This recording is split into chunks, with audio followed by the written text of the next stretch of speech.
laf ettim. Ulan şaşıp kaldım. Yani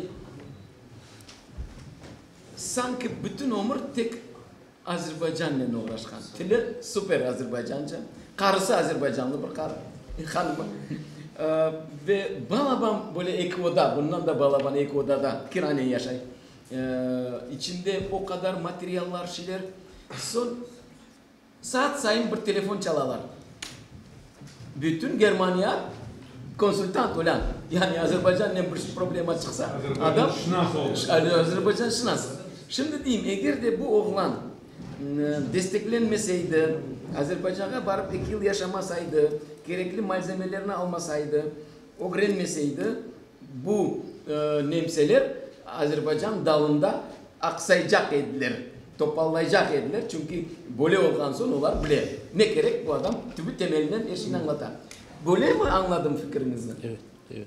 Şevki Bekture'nin bütün delaları, bu demek onu kıynap netip, demek represiyalap, 25 yıl türmelerde oturup zorla kaçtı Türkiye'ye, anda da rahmetli oldu. Biz bunun bugün bal bahçeliğini yapamız mutlaka bekliyoruz. Evet, doğru aytasınız. Bugün Avrupa'da, Amerika'da şu ilimin dallarının da yaprağının kromosomuna kadar kırgınlar adamlar.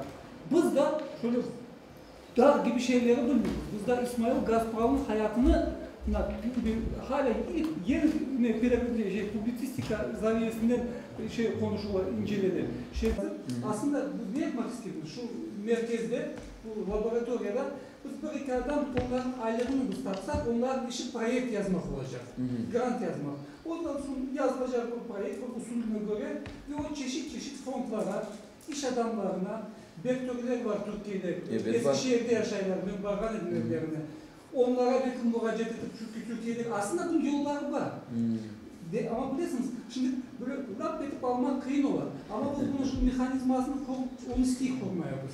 Bu mesele böyle şahsi bir mesele değil. Yani aslında böyle tek bir iş değil, bu sistema. Mentalitet çalışmayı. Onun aynı Gazprov'u yazaydı.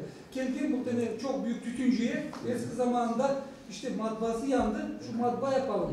O da, yani ben tütünden anlarım, matbaadan anlamam. Adamın 5 tane aboniyesiydi o vakit. Vaziyet gene öyle.